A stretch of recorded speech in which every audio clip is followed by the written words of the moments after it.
자, 여러분, 교회 다니다 보면 이 두 단어 정말 귀에 못이 박히도록 듣게 되죠? 복음주의 그리고 개혁주의.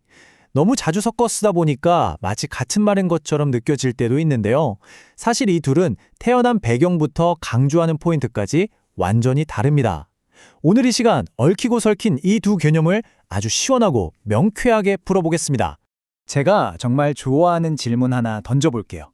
여러분은 복음주의자이신가요? 아니면 개혁주의자이신가요? 어떠세요? 바로 대답이 나오시나요? 매일같이 이 단어들을 듣고 입에 올리면서도 막상 그게 정확히 뭔데, 어떻게 다른데? 라고 물어보면 말문이 턱 막히곤 하죠. 걱정 마세요. 우리 모두가 그렇거든요. 오늘 우리가 살펴볼 핵심 주제들을 잠깐 짚어볼까요?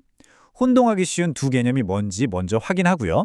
복음주의와 개혁주의의 진짜 얼굴을 각각 들여다볼 겁니다. 그 다음엔 둘의 결정적인 차이를 딱 비교해보고요. 마지막으로 이 둘이 어떻게 완벽한 조화를 이루는지 신앙의 해부학을 통해 정리해보겠습니다. 첫 번째 주제, 혼동하기 쉬운 두 개념, 두 신학의 이야기입니다.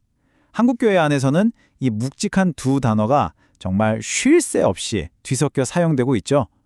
겉보기엔 비슷해도 속은 완전히 다른 두 이야기, 바로 시작해보겠습니다. 두 번째 주제는 복음주의란 무엇인가입니다. 아주 광범위하고 열정적인 운동이죠.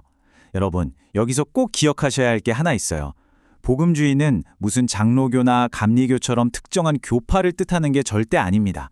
오히려 18세기 영적 대각성 운동을 거치면서 만들어진 교파를 훌쩍 뛰어넘는 아주 뜨겁고 열정적인 하나의 운동이자 스피릿이라고 보시는 게 맞습니다.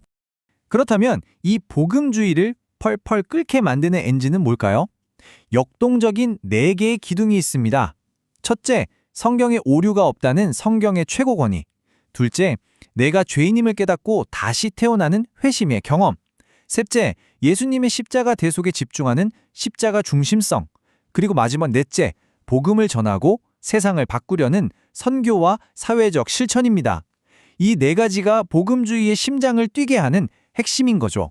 이렇게 핵심적인 복음의 진리에만 딱 집중하다 보니까 복음주의는 정말 어마어마한 포용력을 자랑하게 됩니다. 방금 말씀드린 저 4가지 기둥만 든든하게 공유한다면 감리교든 침례교든 오순절이든 가리지 않고 다 품어주는 거죠. 말 그대로 모두가 함께 비를 피할 수 있는 아주 크고 넉넉한 우산인 셈입니다. 자, 이제 세 번째 주제로 넘어갈까요? 개혁주의 신학이란 무엇인가입니다. 포괄적인 세계관을 뜻하는데요. 앞서 본 복음주의가 넉넉한 우산이었다면 개혁주의는 아주 정교하게 짜인 거대한 뼈대라고 생각하시면 됩니다. 16세기 종교개혁과 존 칼빈의 시대로 거슬러 올라가는 굉장히 탄탄하고 논리적인 하나의 신학적 체계이자 세계관이죠. 이 견고한 세계관의 한가운데 그 정중앙에는 바로 하나님의 주권이라는 기둥이 아주 깊숙이 박혀 있습니다. 이게 무슨 뜻이냐고요? 전 세계의 거대한 역사적 흐름부터 오늘 나에게 일어난 아주 작은 일, 그리고 내 구원 문제에 이르기까지 진짜 말 그대로 모든 것이 하나님의 세밀하고 완벽한 계획과 통치 아래 있다는 흔들림 없는 믿음입니다. 그 다음은 너무나 유명한 오직 성경입니다.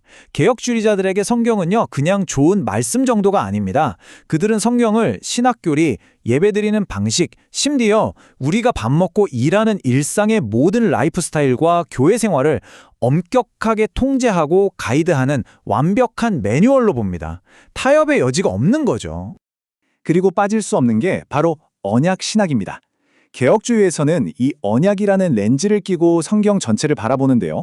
창세기 따로, 마태복음 따로 보는 게 아니라 하나님과 인간이 맺은 약속, 즉 언약이라는 하나의 단단한 밧줄로 성경 전체를 꿰어냅니다. 파편화된 이야기들이 아니라 단 하나의 거대한 구원의 역사로 묶어내는 아주 강력한 틀이죠. 여기서 개혁주의가 구원을 어떻게 생각하는지 가장 확실하게 보여주는 그 유명한 튤립을 한번 짚고 넘어가죠.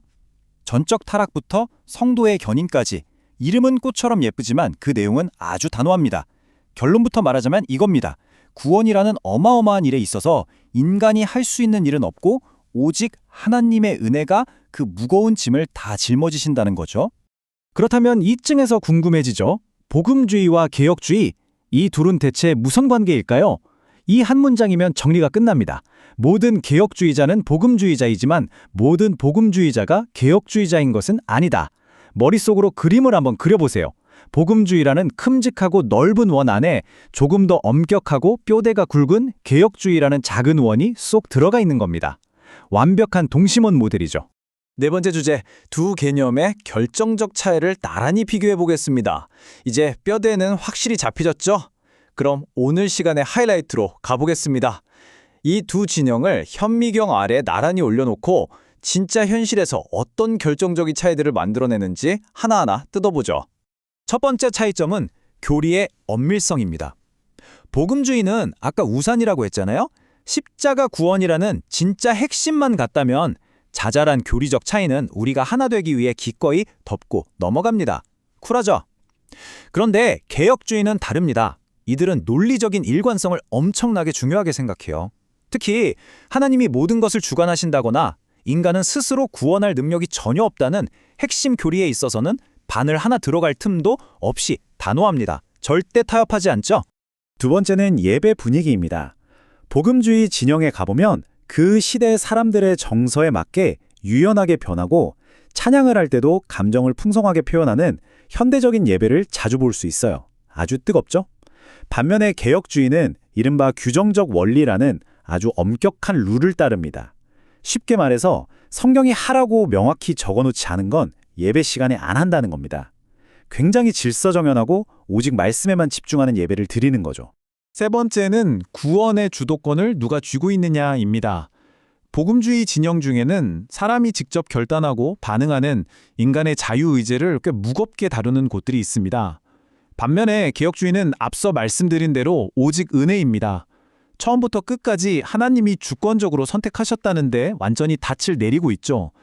사람이 자신의 구원에 보탤 수 있는 공로는 단 1%도 없다는 게 개혁주의의 단호한 입장입니다. 어느새 마지막 다섯 번째 주제네요. 심장과 골격의 조화, 신앙의 해부학입니다.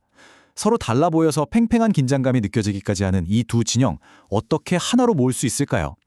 여기서 아주 기가 막힌 해부학적 비유 하나를 꺼내보겠습니다. 이 두 전통의 관계를 우리 몸에 한번 대입해 볼까요? 정말 절묘하게 맞아떨어집니다. 복음주의는 우리 몸으로 치면 뜨겁게 쿵쾅거리는 심장입니다. 영혼을 구원하겠다는 뜨거운 열정과 따뜻한 영적 온기를 온몸으로 뿜어내죠.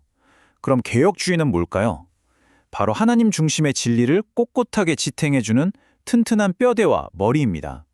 여러분, 심장과 뼈대 중에 어느 하나라도 없으면 사람은 살 수가 없잖아요. 둘 다 무조건 필요한 겁니다. 과거 역사 속 청교도들은 우리에게 아주 분명한 해답을 보여줬습니다. 심장이냐 뼈대냐 굳이 둘 중 하나만 골라야 할 이유가 전혀 없다는 걸 말이죠. 가장 건강하고 생명력 넘치는 신앙은요, 복음주의가 주는 그 뜨거운 심장박동이 개혁주의가 세워놓은 깊고 단단한 진리의 뼈대 안에 안전하게 자리 잡을 때 완성됩니다. 생각만 해도 가슴이 웅장해지지 않나요? 자, 이제 오늘 시간을 마무리하면서 여러분의 마음속에 작은 질문 하나를 던져보고 싶습니다. 여러분 스스로의 신앙생활을 가만히 한번 들여다보세요. 지금 여러분에게는 쿵쾅거리는 뜨거운 열정의 심장이 필요하신가요? 아니면 어떤 시련에도 흔들리지 않을 단단한 진리의 뼈대가 필요하신가요? 차가운 지식에 불같은 열정이 더해지고 통제 안 되는 열정이 진리의 뼈대를 입을 때 우리는 비로소 진짜 신앙의 성장을 경험할 수 있을 겁니다. 오늘 우리가 함께 나눈 이 이야기 잊지 마시고요. 함께 해주셔서 감사합니다.